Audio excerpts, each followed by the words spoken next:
Donc la parole est à Madame Sylviane Noël, cette fois pour une question transmise au ministre auprès de la ministre de la Cohésion des Territoires et des Relations avec les collectivités territoriales, chargée de la ville et du logement. Merci Monsieur le Président.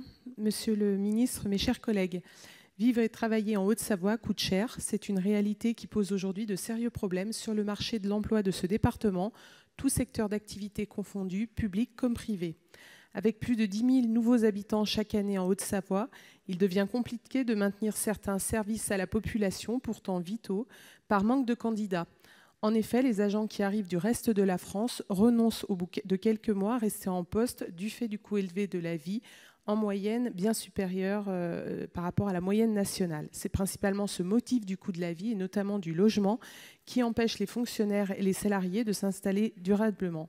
Dans tous les secteurs d'activité, le taux de vacance de poste est critique, principalement dans la fonction publique hospitalière. La proximité avec la Suisse voisine, notamment dans le Chablais et le Genevois, amplifie encore ce phénomène, en particulier pour les professions du secteur de la santé, en raison de l'attractivité des salaires suisses. À l'heure où je vous parle, 181 lits d'EHPAD sont gelés dans le département, faute de personnel. L'octroi d'une prime de vie chère ou indemnité de résidence en Haute-Savoie se révèle ainsi indispensable pour répondre au moins en partie à cette problématique. De même, il conviendrait de faire évoluer le zonage ABC affecté à de nombreuses communes du département et qui se révèle inadapté. Ce zonage prend en considération la tension du marché immobilier local comme critère de classement.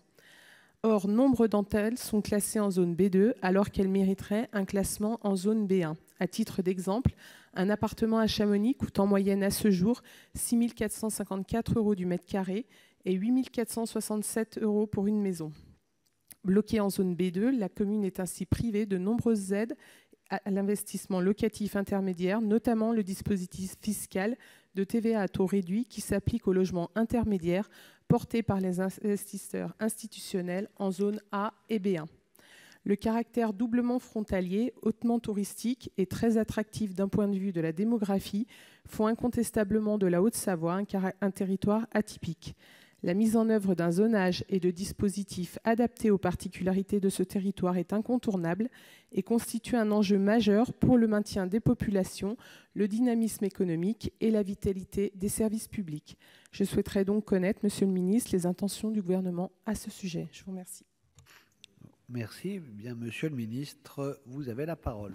Merci beaucoup, Monsieur le Président. Madame la sénatrice, d'abord, je partage votre constat. Le constat qui est que sur un certain nombre de notre territoire, le logement empêche, et il empêche notamment l'installation de celles et ceux qui travaillent, accompagnent, apportent des services publics à tous les habitants de ces territoires.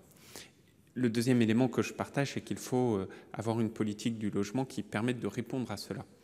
On le voit dans beaucoup de cas, c'est par le logement qu'une solution peut être trouvée. Et vous l'avez très justement rappelé. Alors vous évoquez notamment une proposition qui est de faire évoluer le zonage.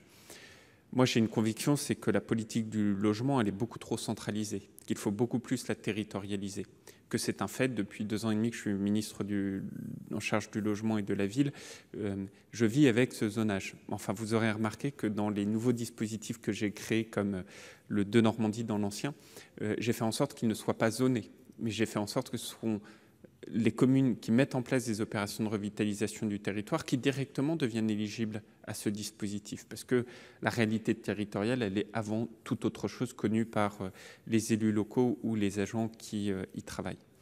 Et donc, dans le projet de loi de finances que j'aurai l'honneur de vous présenter dans quelques jours ici, nous allons faire une première expérimentation pour arrêter le zonage dans la région Bretagne et donner la possibilité au niveau régional de déterminer dans la dentelle, ici ou là, les fameuses classifications que vous avez rappelées. Et mon objectif, après cette expérimentation, c'est bien évidemment de le généraliser. Enfin, il y a un deuxième élément qui, je crois, doit là aussi faire l'objet de toute notre attention, c'est la production de logements dits abordables.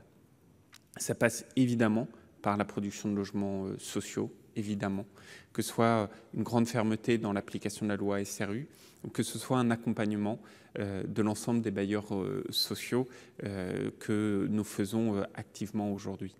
Mais c'est également la production à l'accession de logements abordables, et je pense notamment à ce que font plusieurs communes, et je le sais dans votre département également, que sont ces organismes fonciers solidaires, qui permet de produire du logement abordable à l'acquisition pour beaucoup de nos concitoyens. Je crois que vous avez raison de poser cette question, et que la solution, c'est une politique territorialisée avec une seule ancre, la production de ce logement abordable.